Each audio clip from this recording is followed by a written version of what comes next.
All right, this is going to be a great conversation. The title is Leading Philanthropy, Emerging Trends and the Future of Giving. When we had a prep call, what we decided to do was, rather than to go into just about leading philanthropy and emerging trends, is let's start with a little bit of critical self-reflection about philanthropy. And I'll give you a very quick story about this. So, as you already heard, I spent most of my life on the grant seeker side. The first time I came to a Skoll World Forum after I had moved to, I don't consider it the dark side, by the way. All you doers out there need good funding partners. I was asked to facilitate a discussion amongst Skoll awardees before the forum starts, the awardees meet. And it was about, the topic was to be giving advice to newbie awardees about how to use the Skoll World Forum to raise money and talk to funders and things like that. So very tactical was the idea. It quickly turned into a gripe session, critical reflections on how broken philanthropy was, or why isn't philanthropy giving more, giving faster, giving better.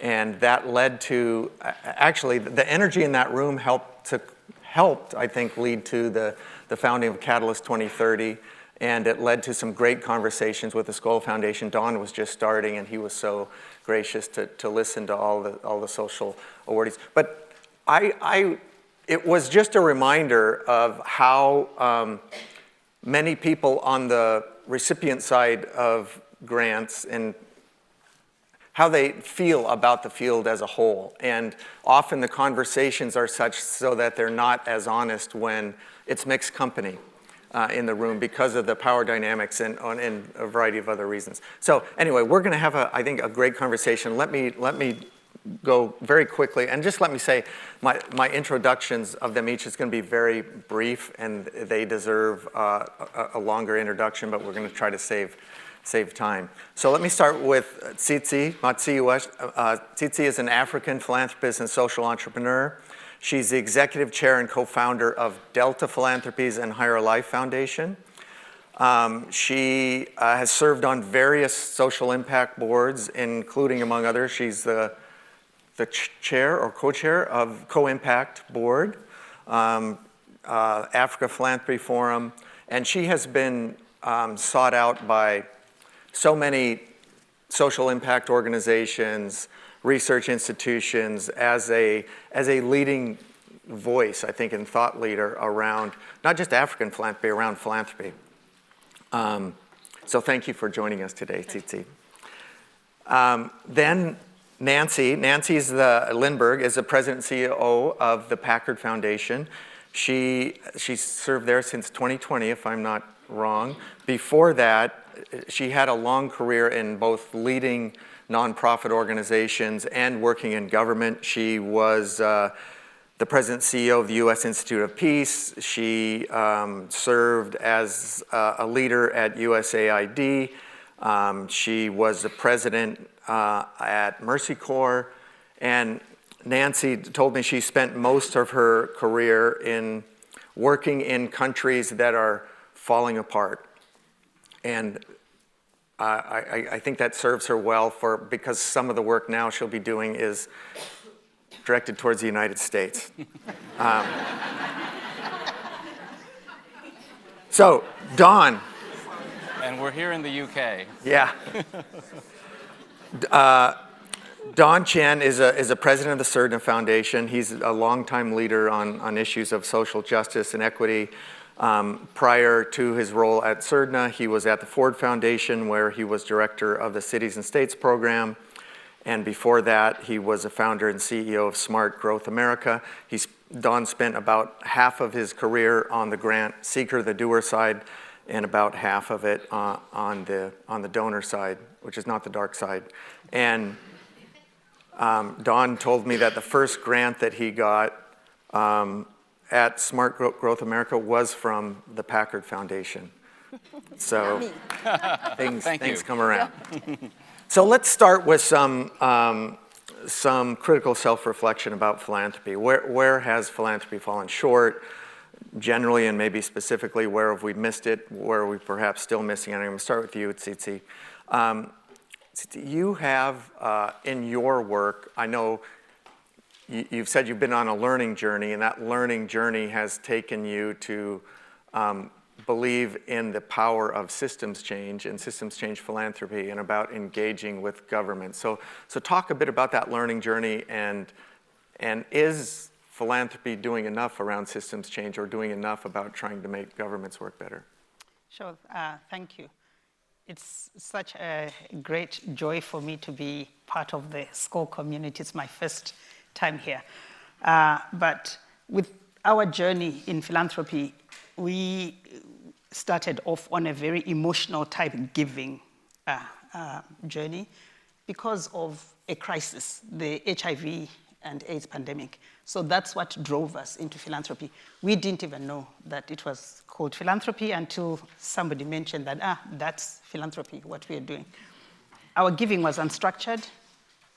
We went into communities where we identified where the need was greatest and where we could play a role. We didn't have money, so we went hoping that one day we would be able to, through our entrepreneurial endeavors and activities, be able to generate income that would support our passion and vision. So we gave scholarships to orphaned, vulnerable children in our communities. But over time, what we found, we didn't have strong databases. We were not tracking, we were not measuring. Also, initially, it was unattractive for a lot of people to serve a local NGO because the bigger ones had US dollar pay, staff were paid in US dollars, paid a lot of money, tax-free, all sorts of major incentives. So initially it was quite difficult, but over time, I think because of the networks we developed and learning, being part of other organizations that support philanthropists, we began to see very good, excellent pathways on how to build systems, structures that work, how to make sure that your organization is structured in a way that makes your vision compelling, but also simple to implement. And, a lot of times when people hear government, they think, it's rather jarring. But we learned that governments have a lot of power, control a lot of resources. So if you really want, because you are small as a philanthropist, if you want to engage in activities where you can influence and catalyze, that it was important to identify where are the governments investing, where are the areas where there are gaps that the government doesn't care to invest in, or it's too expensive, or it's irrelevant. But if you put in your catalytic funding, it enables both. It creates opportunities to really deliver big changes and at scale. So, yeah, that's primarily has been our journey. Great. I'm going to come back to you in a minute because we also want to talk about there's been some good conversations here about localization and about the decolonization of philanthropy. So get ready for that one. I'm going to come back to you. But let me move to Nancy. You have talked about the need for more or maybe better collective action within philanthropy. And you've talked about the difference between strategic and responsive philanthropy. And you said something about that's maybe a false dichotomy about top-down and listening to communities. So can you just talk about maybe both of those issues, the collective action and the top-down versus listening to community? Sure. And first of all, I really want to thank the Skoll Forum. This has been a fabulous couple of days, and I feel so more energized, like I'm shaking off the last of that pandemic Zoom malaise. So great to be with everyone. And I want to also note that I think what Tsitsi just outlined is a really important and common journey for people who enter into this space as a donor and as a philanthropist. And I just checked quickly, In the US in 21, there was about just under $500 billion of philanthropic giving. Of that, only about 90 billion were foundations, and the rest was various kinds of family or individual giving. And so there's a huge distinction of how these funds are used. And I think a lot of it is exactly as you said, it starts as an emotional journey, it starts as a response to a crisis, and it's giving to stem some sort of terrible need. And the longer you are in this world, the more you see the need to think about systems and about the catalytic giving.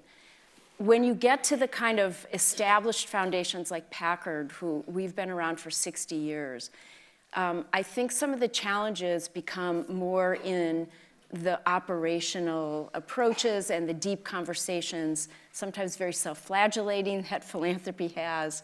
And there's been a big discussion about, is it strategic or is it responsive? And strategic meaning we have a vision. What I would say, it gets into more of a systems approach when you're strategic. And responsive is if you are really just providing direct assistance to a group of organizations. And I would say that's a false dichotomy, and that you really need both, that your strategies are much stronger when you are responding and listening to and basing what you do on the voices of those who are most affected, but that you are enabling those voices to have an impact on the system within which they're working. So I think that kind of false dichotomy can kind of hamstring the philanthropic sector, because especially as a new entrant to philanthropy over the last few years, it's been a very heated conversation that gets freighted with, who's righteous and who's not. And I would say that you need both for that. And we also, for those foundations that have been around for a long time, the systems can get kind of barnacled, our internal operational systems.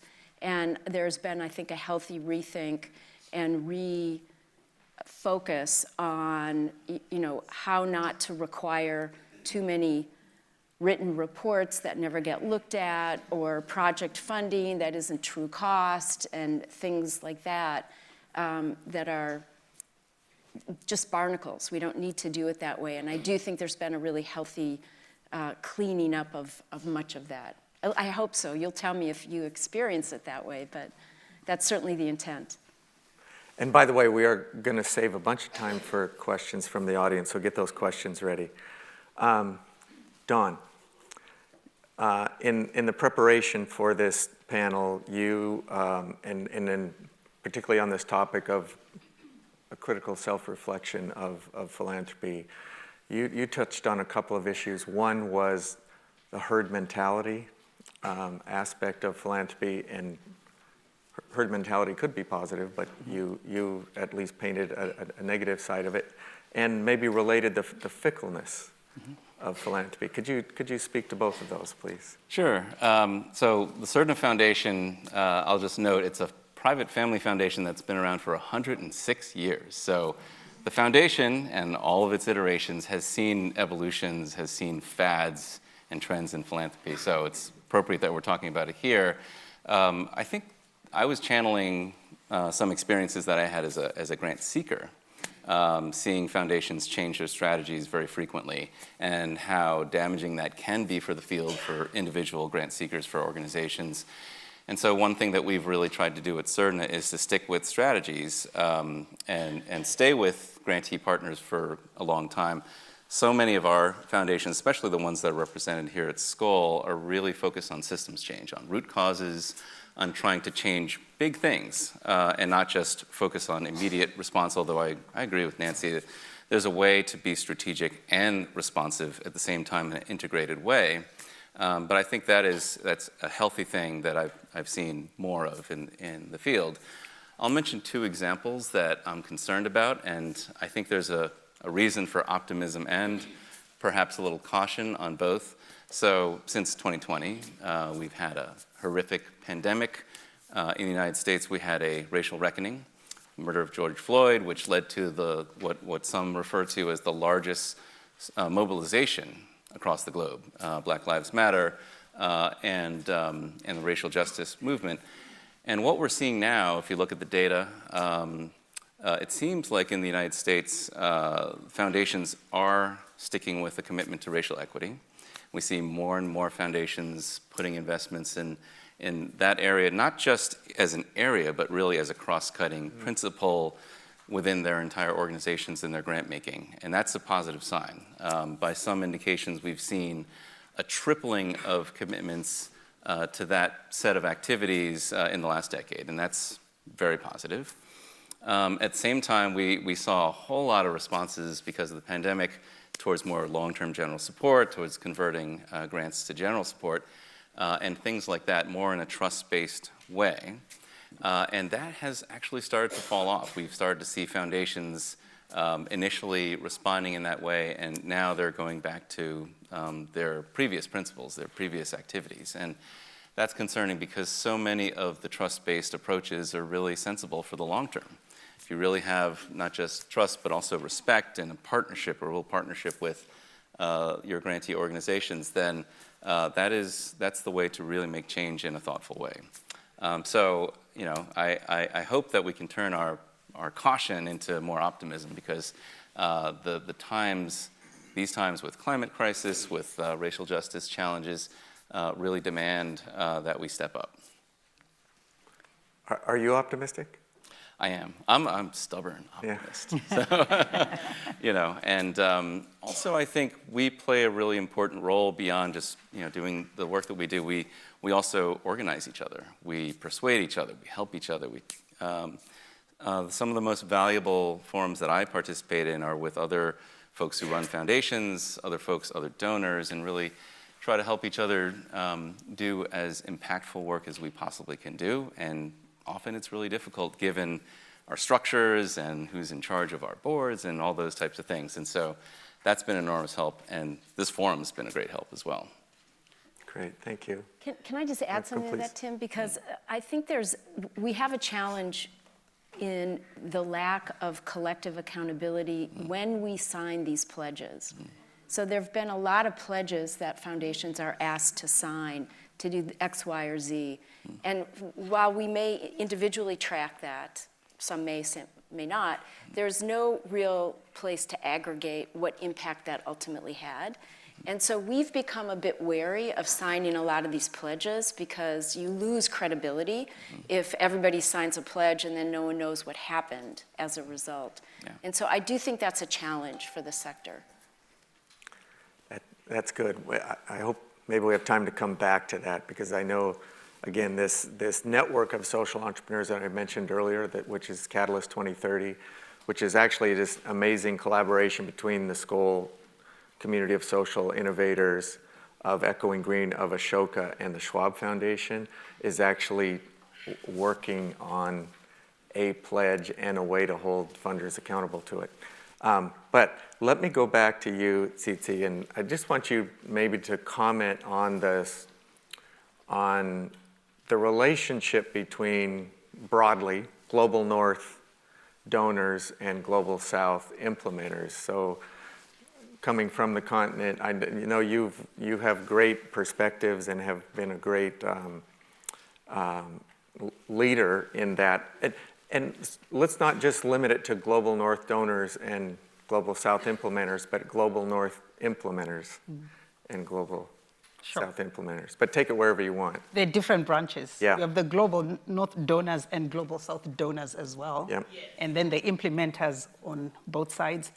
But it's very interesting. I think in the early years, we've been in philanthropy for 26 years. When I started serving on boards of other organizations, what I observed was, you know, from things, the way donors from the North dressed, they looked like they were going on safari when they came, you know, to look at projects. And they hired staff that were, you know, that they could pay as little as possible. And I recall, you know, insisting on going to an office in Nairobi and finding people sitting on plastic chairs. And I thought, well, you don't find plastic chairs in these other cities in the Global North. No one would give anybody a plastic chair. So it was just the whole mindset of just appreciate that we're giving and the terms. And I've seen that really change. The dignity and respect that a human being is a human being. And I've stuck to the definition of what philanthropy is, love for humanity. So if it's love for humanity, it's everybody. Fair pay, treatment, conditions of service, recognition of skills and what have you. But a lot has changed. And I have to say, to your point, the racial reckoning, you call it, George Floyd, where now it's okay to discuss those issues and not sound like you're a pariah. Yeah, it's now normal to say this is unacceptable. So I've seen a lot more respect in terms of understanding that you may hold power from the global north in terms of the financial power, but you are working with champions on the ground, many of whom do what they do, not because there's a conducive environment, laws, and incentives, but because they own the problems that they're trying to solve on the ground. And that has, for me, has been such a big, big shift that makes, it's a process, but philanthropy being done in a more dignified way. Initially, we saw rigorous reports. When we started, we don't do fundraising in our organization. We are self-funded, but we have partners who come to join us on our journey. But we had one partner in the early years who gave us 10% of our budget. And we found our staff spending 90% of their time reporting and being accountable for 10%. So one day I just said, you know what, please tell this organization, thank you so much for your generosity. The money is definitely needed, but not by us. Give it to somebody else. And which was, it helped a lot because it helped us to focus on what needed to be done, which is working in the communities of which we are a part of that look like we do and co-creating solutions in solving our problems. I've seen a lot of listening. Now there's a lot of listening, at least on websites and brochures.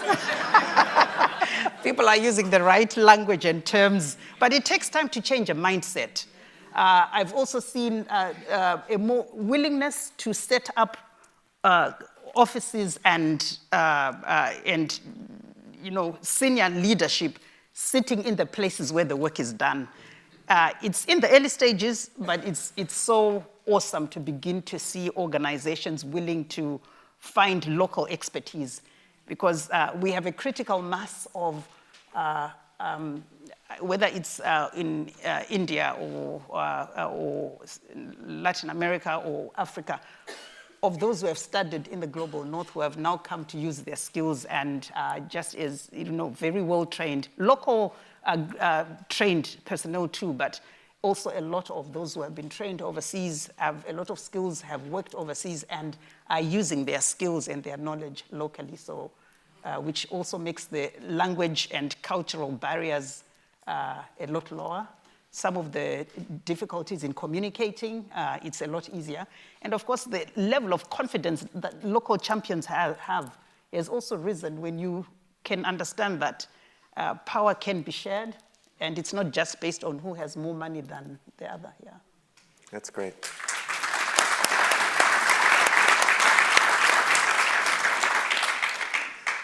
And you've given us a nice transition into the critical self-reflection, into kind of the emerging trends that maybe we can feel more positive about. On those, Nancy, you, in preparation, talked about what you saw.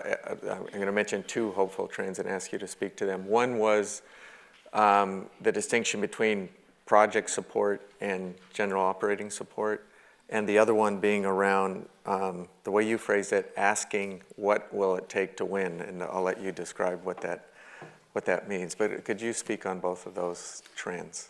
Sure. I mean, Don already mentioned it. I think that, especially as somebody who comes from the grant-seeking world, the project support versus larger program or partner support, I do hope is a trend that's moving. And it's really the ethos that we've been talking about here at Skoll, which is, you bet on good people doing good things. I would add, and then you work on helping to ameliorate the system within which they work. And that's something that I do think funders are able to do. I want to say one quick word on the whole localization conversation, which has been going on for a long time. It's been kind of a slow-rolling snowball through, I don't know, over a decade. And I do think that has made progress. Not only is it a heightened conversation, I think that we're starting to see better solutions for how to move money into more local organizations. And I want to lift up the Amman Skoll awardees of this year who are creating the Nusantara Fund as a mechanism for moving money directly to local and indigenous communities without requiring them to pretzel themselves into Western-style NGOs. And that's always been the big challenge of how do you move Western-sourced money, which has all these accountability attachments, to organizations without warping them out. And I think we're starting to see solutions and movement on doing that more effectively. On the what does it take to win, one thing that I am super excited about right now is a big collective action on stopping tropical deforestation. And our colleagues from CLUA are, I don't know if you're in the audience, Lindsay, but this is a field-wide effort that enables partners on the ground, indigenous and local communities, philanthropies, experts in various issues to come together and say, what does it take to win on tropical deforestation globally, in the Congo, in the Amazon basin, and in Indonesia, and collectively design what that might look like from a systems approach. And it's not a pooled fund, but it enables philanthropies and partners to come together with a shared vision and some shared ways of understanding if we're having impact in the right direction, and understanding that it takes both local action, indigenous rights, indigenous livelihoods and local communities, up to like the market incentives for palm oil production and government policies, and think about it as a whole. And instead of coming at it from sort of a scarcity attitude of, I have $1 million, what will I do with that against this problem set? It's like, what is that going to take to really win this issue? And the number that we're working with is about $1.5 billion of philanthropy. And to me, it's a really exciting way of putting our collective ideas, energy, and funds together to move the needle on an urgent and critical issue. And there are lots of problem sets like that, that if we bring our energy and our ideas and our money together, we might have a better chance at really addressing issues that, we've been dealing with for lots of years. Yeah. Can you say a bit about the problem of siloization within philanthropy and how that, I mean, I don't want to go back to the critical self-reflection so much as to say how those types of approaches maybe are looking across verticals? Yeah, so, who here hasn't been in or is now in an organization that suffers from silos, right? I mean, it's just like how organizations get set up and mature, and it's how our brain can deal with complexity. But who here has not been in a meeting where somebody doesn't say, you can set your watch, well, people don't live single-issue lives. It's like you got to wait for it. And so I think the big question is, how do we organize ourselves to bring to bear our various capabilities against the complexities of the issues that we face? That it is true in a community setting or in a community in Indonesia facing deforestation, it isn't going to be, well, you can vector in there with one issue. You can just say it's going to be a health issue, or you can say it's just going to be, an economic issue. And there are many, many organizations that are working, particularly at the community level, across a variety of issues. And we have to be flexible enough to go in and fund the entirety of that, not just say, I'm a health funder, or I'm an economic funder. And so I think that is emerging. We're definitely working at Packard to create greater awareness and the ability to act across the interdependency of these various issues. But it's a bureaucratic challenge that people have wrestled with for a long time, but I'm very encouraged that we're making progress. Great, thank you.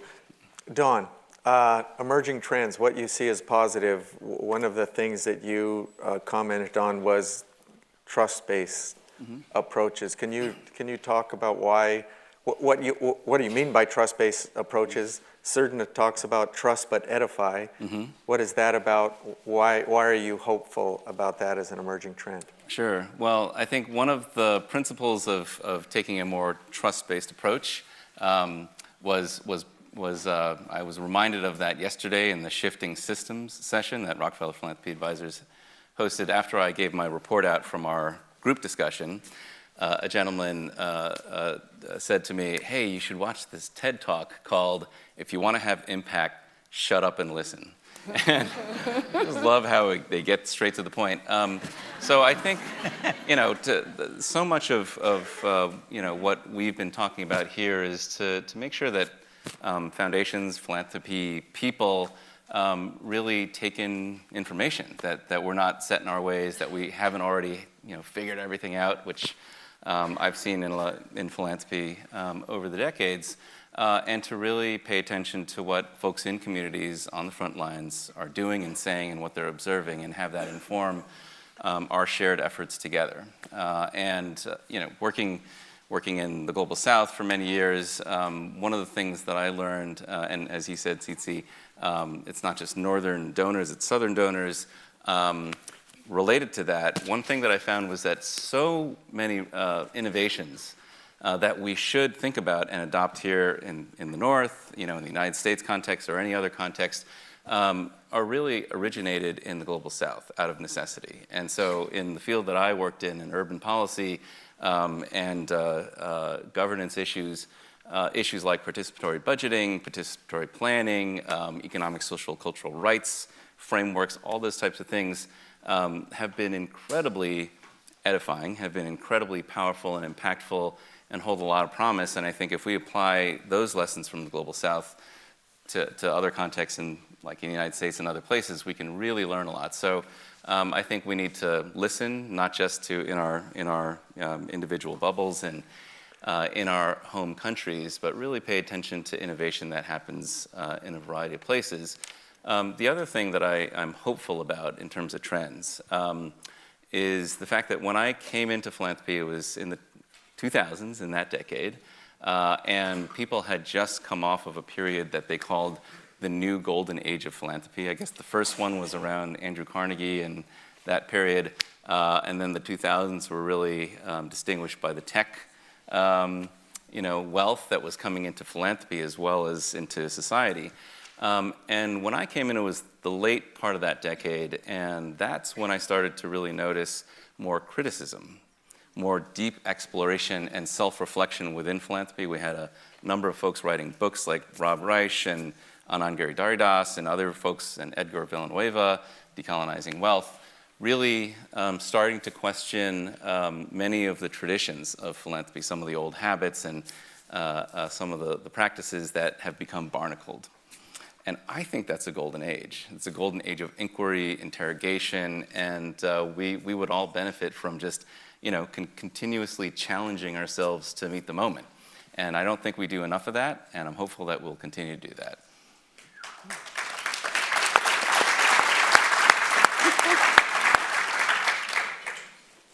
I was in a session yesterday morning where Naina from AVPN said that, I think she was maybe talking about the social sector as a whole, but maybe it was just about philanthropy, is one of the few industries where you see non-experts telling non-experts telling experts what to do. And that was a lot of my experience on the grant seeker side. Tsitsi, coming back to you, emerging trends. What are you hopeful about? What do you see as changing for the good in philanthropy? First, I'm going to borrow from what Nancy and Dawn have said. So I'm looking at it also in like three buckets. My first bucket is the big bets and big investment type of philanthropy, where philanthropists collaborate and pull in huge resources together to solve a big problem that is embedded in systems change. And I have the privilege of working with two amazing organizations, Core Impact, which I chair, and I've seen the work that Olivia has done.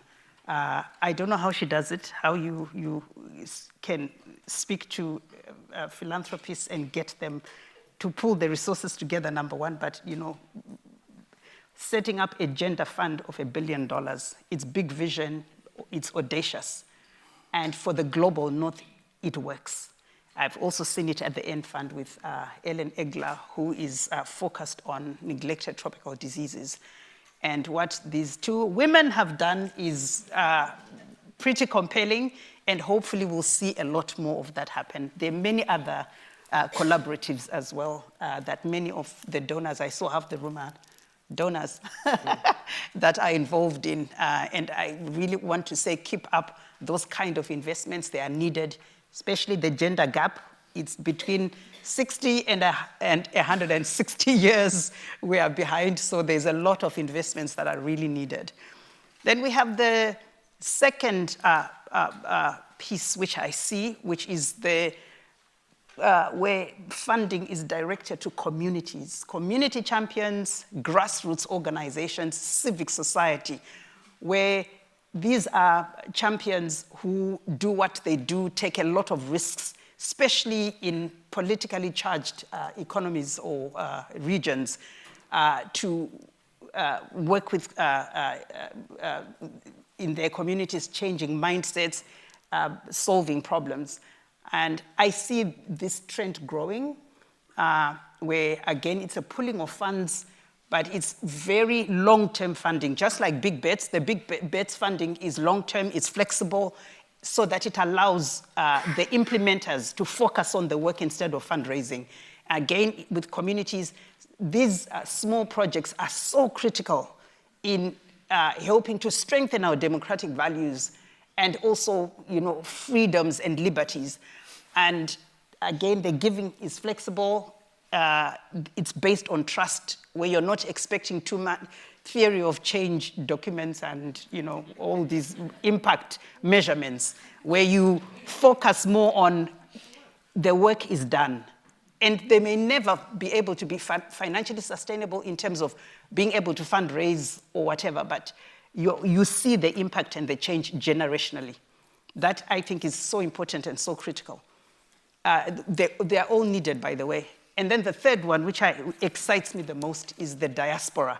And I just want to share some figures that are so compelling.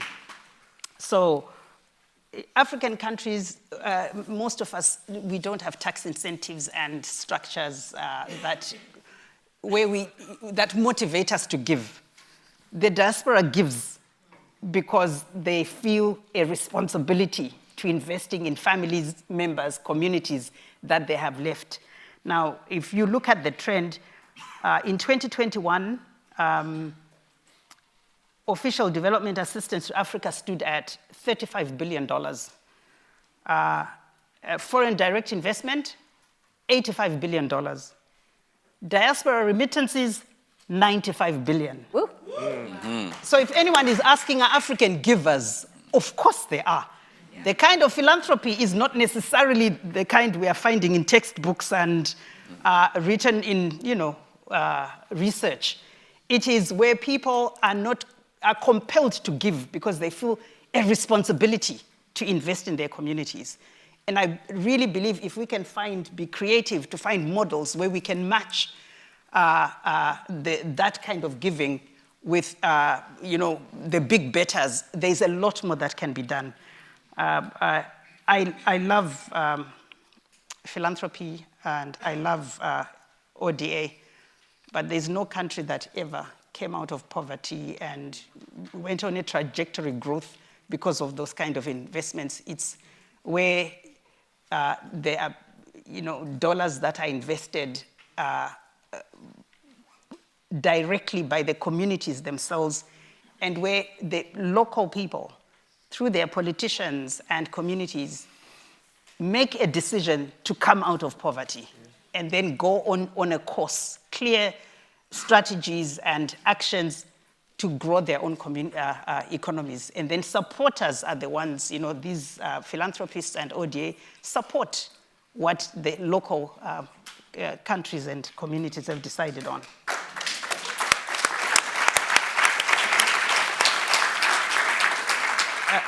Two things I also just want to add, statistics which I also found very interesting. Remittances in Kenya account for 3.5% of the GDP, 4.5% in Nigeria, 7% in Zimbabwe.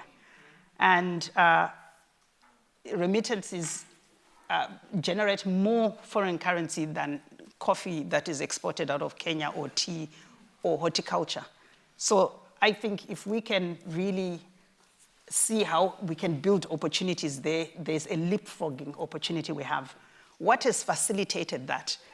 Again, it's the investment by the private sector, African private sector, in the digital economy to make it easy to remit money and to get it very quickly from the sender to the receiver.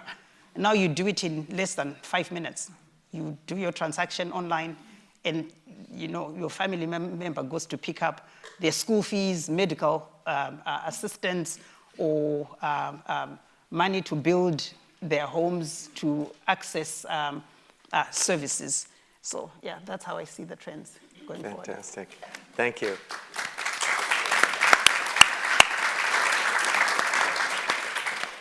You wanted to jump in with something? Well, Go ahead. I want to make 2 points. That's so powerful, what you said. And we have seen how remittances have also, in instances like Somalia, been able to save people where Western aid couldn't reach it. But I wanted to make 2 comments. The first on your second bucket. And that is a big challenge, I think, is if we are all supporting civil society, community organizations, it's very difficult in countries where you have closing space for civil society action. And we're seeing more and more of that. Mm-hmm. And so I think the question is, how do we collectively help provide the kind of support that keeps that space open?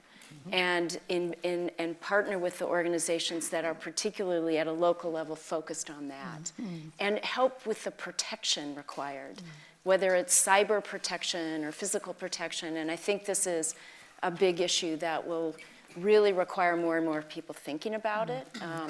So that's one. And then the second point I wanted to make is we're talking a lot about Western funds going into the global North, going to the global South. And as you said, as a laugh line, but it's actually true, after spending 30 years working around the world, I'm suddenly thinking a lot more about the US context now. And one of the things that I found is, it's your point, Don, that a lot of the lessons from working internationally are salient for the US context. And things like the democracy sector, which didn't exist a decade ago, is suddenly really important in the United States. And different kinds of community development, like what you just described, Tsitsi, are, I think, ways that we are starting to think more about investments in US communities as well. So, just to underscore the point that a lot of this work has to happen in the US as well. Nancy, I stand to be corrected, but clap first, yes. I remember in one Giving Pledge meeting where a statistic was given that the overall giving in the US was $600 billion, and that it's 5% that was going to the global South. It's never been that large. It's just that the media amplifies what actually goes there. It's very little in comparison. Most of the money stays. The issue was, where was the money going? I think some of it, a lot was going to paintings and artwork, to museums and parks and such activities. But now we see more with climate change and also the racial inequalities, more money being put in there. But it will be interesting to see where the figures are at right now. But well, the latest data, and others may have this more, but the latest data I've seen is about 50% goes to schools and hospitals domestically, then another, I don't know, 15% to arts and humanities, 15% to community services, and then there's a whole bunch that's smooshed into what's left, which is climate change, gender equity, what else? But it's small, like 2% for each of those. So you are right, but a bulk of it is not community development or democracy. And I think these are such wise observations about our sector writ large, all of it, not just formal foundations and big donors, but really the broader cultural sense of responsibility about how we can provide funding for various things. And as we're having this conversation, I'm thinking about what Reverend William Barber often tells us. He's a religious leader, but also a leader on climate change and racial justice in the United States. He talks about systems change and the need for a moral revolution, the need for a cultural change within our mindsets. And many of us in the foundation world, we talk about systems change. We often talk about economics and policy and things like that. Very few of us talk about values, morals, narratives, culture. And that's something that this is my first Skoll World Forum. I would love to come back and hear more and interact more with folks who are really trying to affect culture and moral revolution in different places. Our global context demands it. And just to give you one example, in my previous role, I was very fortunate to have responsibility for the CLUA program within our foundation, and I learned so much. And the approach to really embedding indigenous people's rights in the stewardship of forest resources and applying that knowledge and applying those principles to other areas of public policy was a mind expander for me. And I think that is the type of thing where we can really see some hope for a complete change in cultural mindset, and one that can be established firmly through public policy and also countries working together to really lift it up. And I think that type of paradigm shift is what we need at this time. Yeah. Good Should we stuff. say what CLUA is? Oh yeah, sorry. Climate and Land Use Alliance. CLUA. CLUA, Yeah. yes. Great. Well, I told you we'd have time for questions, and we do have some. I think we have mics coming in on both sides. And boy, it's hard to see. The first hand I saw go up was right there. I'm going to take 3, and then we're going to go. And then I saw one there, and then I saw one here. So those 3, be brief. Have them be questions, not comments or not speeches. And then we'll come back for a quick round, and then hopefully have time for another. Thanks so much. And please introduce yourself quickly. Thanks so much, Tim. This is just a terrific panel. I'm Sasha Chanoff. I'm the founder and CEO of Refuge Point. We find solutions for refugees and orchestrate systems to do that. And on the board of Network of Engaged International Donors Global, a growing philanthropic network inspiring international giving. Cheryl Dorsey, Skoll board member, yesterday opened a session called Centering the Voices of Refugees and People with Lived Experience in Humanitarian Response and Philanthropy. At the World Humanitarian Summit in 2016, there was a global aspiration to get 25% of giving and funds, 30 billion or so a year, into the hands of people with lived experience on the ground. By 2020, 5 years later, less than 1% of that money is actually going to people on the ground who are responding to crises directly. You've answered this question, but why can't we get more money into the hands of local leaders, and what can we do better? Thank you. Yeah. Good morning, and thank you for a fantastic session. I'm Chandrika Bahadur. I'm the CEO of the Antara Foundation, which is a grassroots organization working on maternal and child health. But in a previous life, I helped set up one of India's first corporate foundations for a large industrial conglomerate. Everything that you're describing here is still very much focused in this part of the world. But new sources of wealth are actually where I live, in Asia and Africa. Philanthropy there, and a lot of the personal journey that you spoke about in terms of the emotional to then the systemic change has not yet happened there. And there's some exciting trends, but my question is, can the conversations that are happening here, in some way, the coalitions that you're building here, extend to people who are wanting to do philanthropy or able to do philanthropy in countries like mine? Because the conversations there are very, very different. They're probably right around the time where philanthropy was starting off here in terms of what is the role of the donor, what is the role of the recipient, what are the reporting relationships. And I think there is a way of leapfrogging, and I'm interested in, and also in learning, because a lot of what's happening there is being done completely differently. So is there a way to extend this community to those geographies? Thank you. And then there was one more here, and then we're going to let the panelists respond. Thank you. Hi, Xochitl Hernandez from Peace First. We follow the lead of young people, and based on what you shared today, I'm keep growing very concerned about geographical siloization. Nancy, you mentioned siloization as something that impacts organizations themselves, and also we usually follow the issues, and definitely One Life is not issue-based. Right now we live in a context in which also issues and problems are not only siloed in nations. And we are seeing the growth of geopolitical dangerous nationalisms. So sadly, globalization has not caught up there. And even though right now I'm from Nicaragua and Colombia, I have seen the wonderful work that a lot of foundations have done helping us live and create more horizontal work.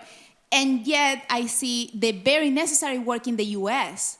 However, when we saw the shift, especially after 2021, into more support into the US, the balance still flipped instead of balancing.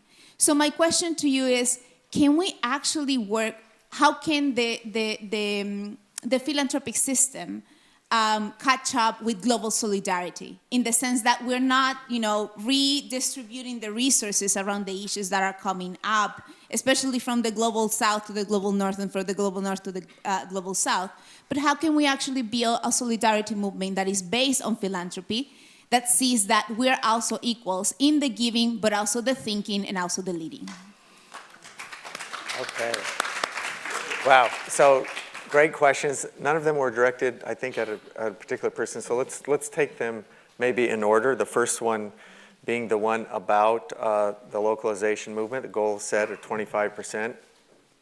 There's more conversations, as you've talked about. The conversation has been going on for a long time, seems to be gathering some momentum, but we're still not anywhere close to meeting the goals. What's standing in the way? And before any of you choose to answer that, just let me say, I'm making a pitch here.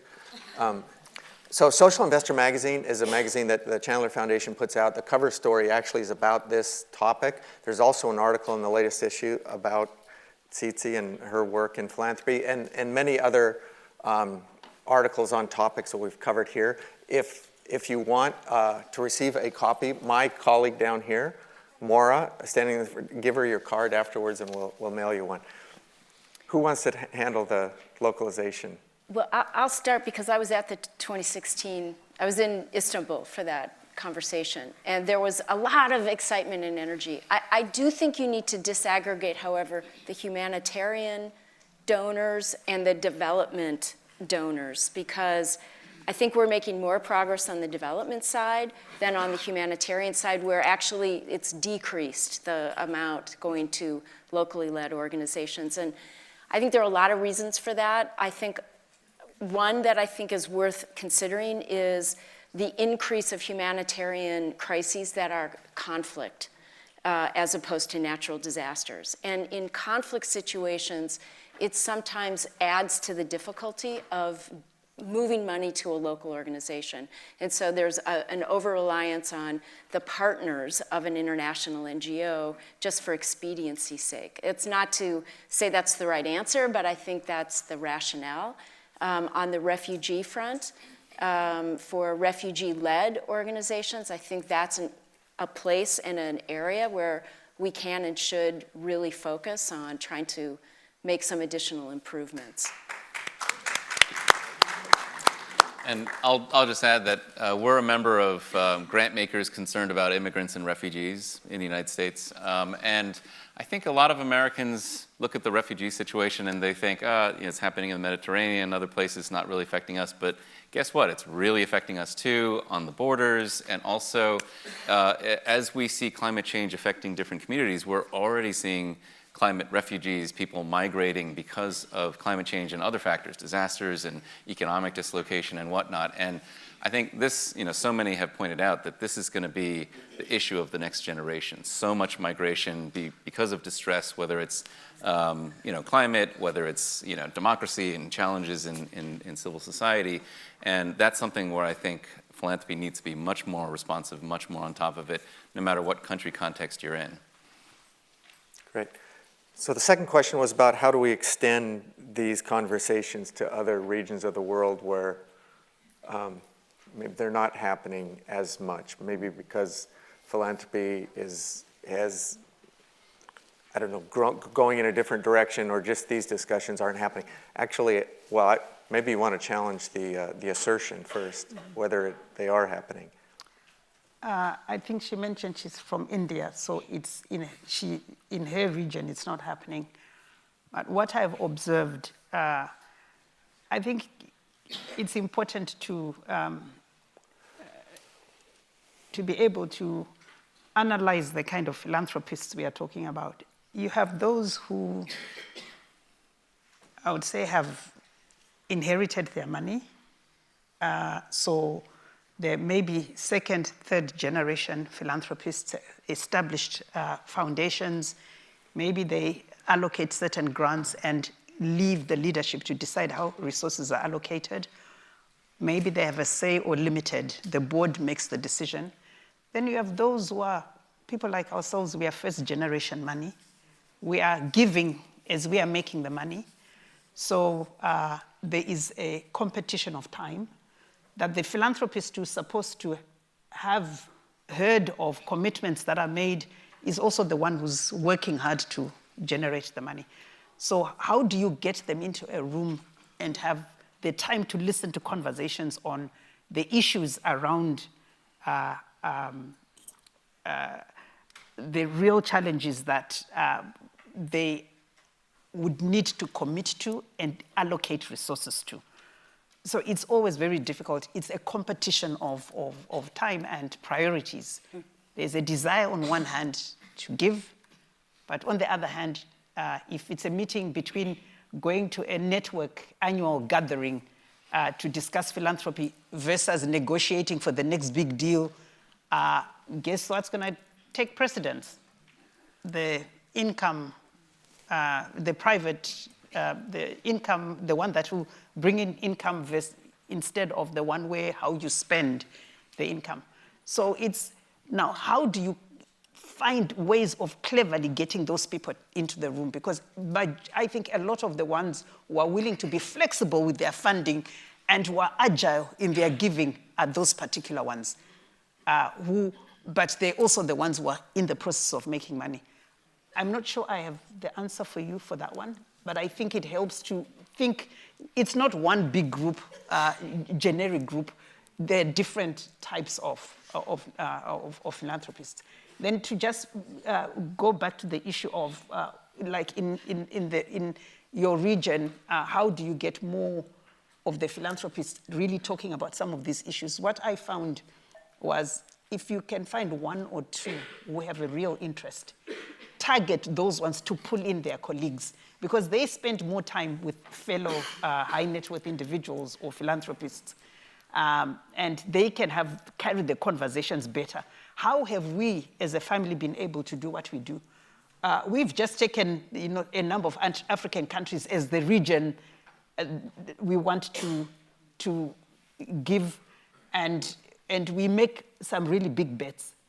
And the reason is we saw others, we were influenced by what our community, what others were doing and the decisions they were making. So I think that is a faster way. If you can get one or two and have informal gatherings, not anything formal conference, they won't come. I don't know how many actual philanthropists are in this room. They don't want to come. So what do? if it's at a dinner or sport, at school meeting, whatever. It's those informal settings where you can have quick fire conversations and get them to really commit to doing something more bigger and more long term. And just if I could chip in here. In the region, there's at least a couple of organizations that I know are represented here that sponsor conversations like this in the region. So AVPN in Asia as a whole, they host many events, have many briefings, and diaspora within India, the two great organizations. So if you are in those regions and don't know about them, and even if you're outside those regions and are interested in those regions, find out about AVPN and diaspora. The third question about kind of addressing the siloization. Who wants to tackle that? And you want? Yeah? Go ahead. Okay. Well, actually, your comment made me think of a number of issues. So I think Nancy mentioned the point about siloization. I think so many of our organizations face this challenge, and yes, we hear the Audre Lorde quote very often. But it actually led me to think of something else, which is, as we think about closing space for civil society, and you mentioned the fact that this is a growing concern in the United States. You look at what's happened to the Tennessee legislators who, the legislature tried to silence and they've been reappointed. I think we need to think about things that cut across all of our efforts, things that are really fundamental, that undergird the success of any initiative, whether you're working on anti-poverty or climate change or anything. A functioning democracy, a multiracial democracy in the United States, civil society, robust civil society, that's absolutely essential to all of it. So when I think about silos, I think, yes, of course it helps organize strategy and it helps organize our thoughts about how we're going to tackle specific problems, but we also have to subscribe to working on some fundamentals like civil society and democracy. So to me, that is absolutely critical. Okay, we have time for one more question. I want to look at the back there. I can hardly see you because of these lights, but I'm pointing there. I'm so sorry we don't have more time to handle more questions. Good morning. My name is Ola Clavria, and I work for Search for Common Ground, which is a locally rooted global organization that does peace building in over 30 countries.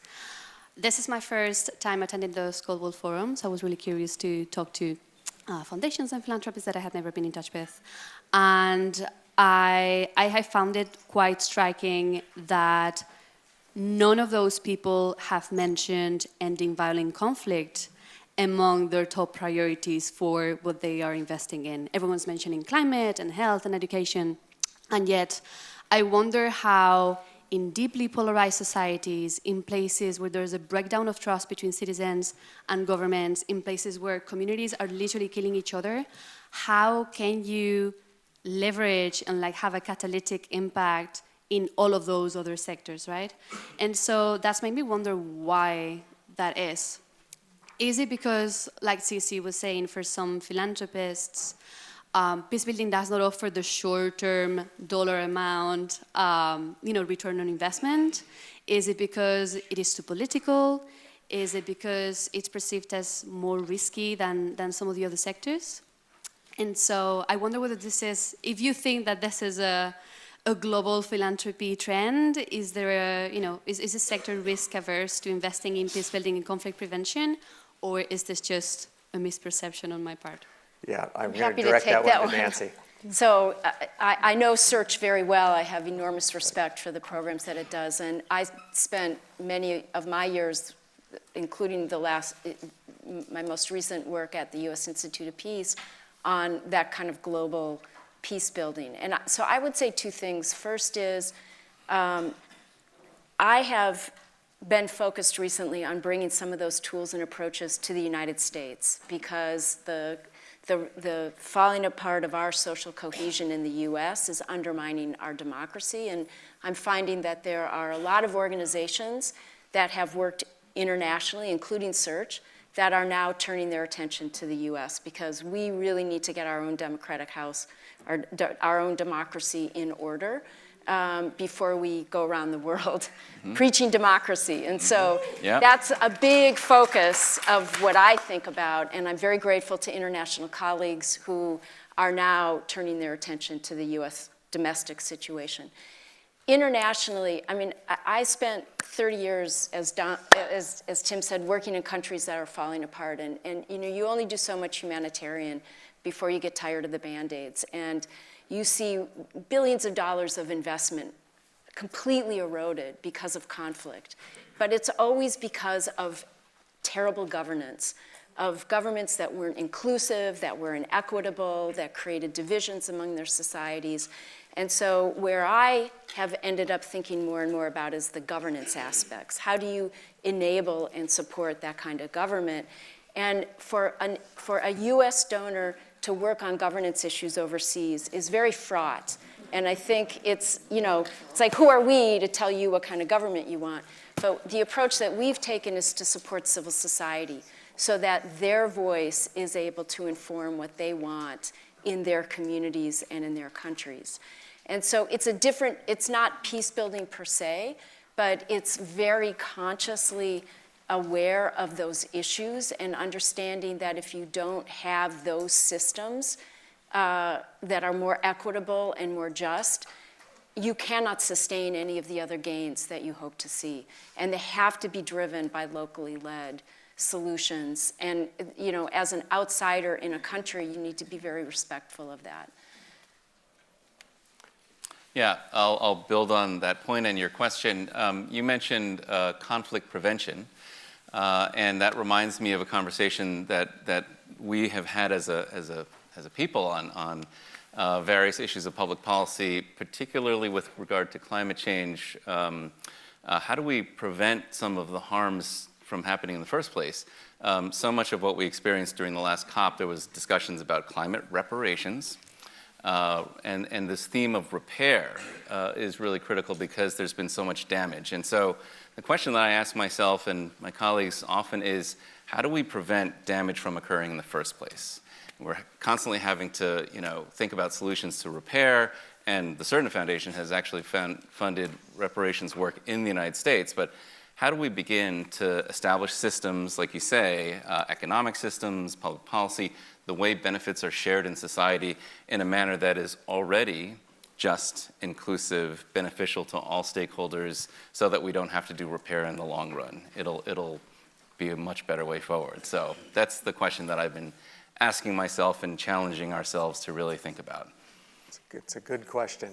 We have run out of time, but I'm going to ask each of the panelists a question I want you to respond to in a sentence. Actually, 2 questions, a sentence each. One word of advice for the donors in the room on what they can do better. What should they be doing more of differently? And then one word of advice to the grant seekers in the room as to what can they do to help donors be better. And I'm going to start with you, Don, Nancy, and then end with Tsitsi.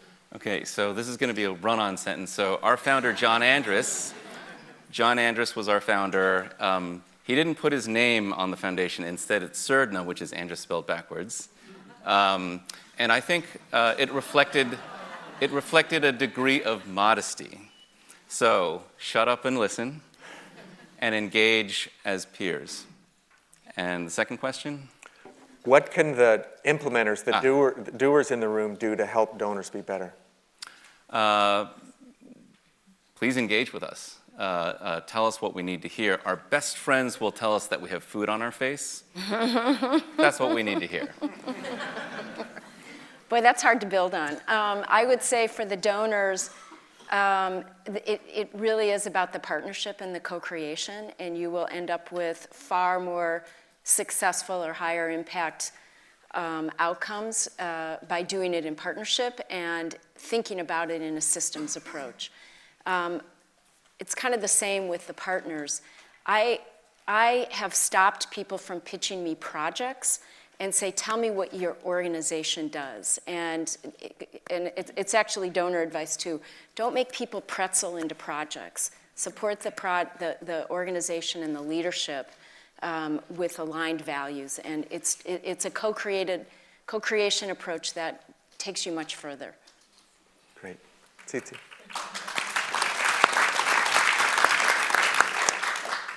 I think for donors to just trust more. There are more people out there, social change makers, who are doing what they do because they believe in what they do. They're not trying to steal anybody's money or take advantage of anyone. So just building that relationship of trust. And to the grant seekers, we are all on the same side. You know, sometimes as a philanthropist, I just think we get a lot of egg on the face. I was born in a township. I know what it's like to just have one meal every day, to have, we call it sadza, pap with sugar, because there are no vegetables or meat in the house. So we are fighting the same cause, we are on the same side. Let's just hang in there together.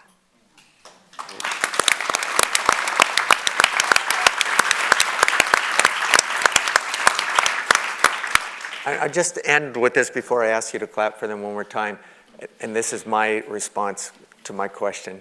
So for those who are doers or implementers in the room, if you haven't already looked at and signed, there is a letter out there from social innovators around the world that is a call to funders to fund better, to shift their funding practices and policies. Go to the Catalyst 2030 website and look at the NGO open letter. I think over 1,500 or so organizations around the world have signed this letter, most of them from the Global South.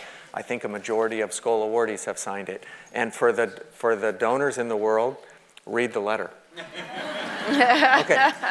One more time, give me, join me.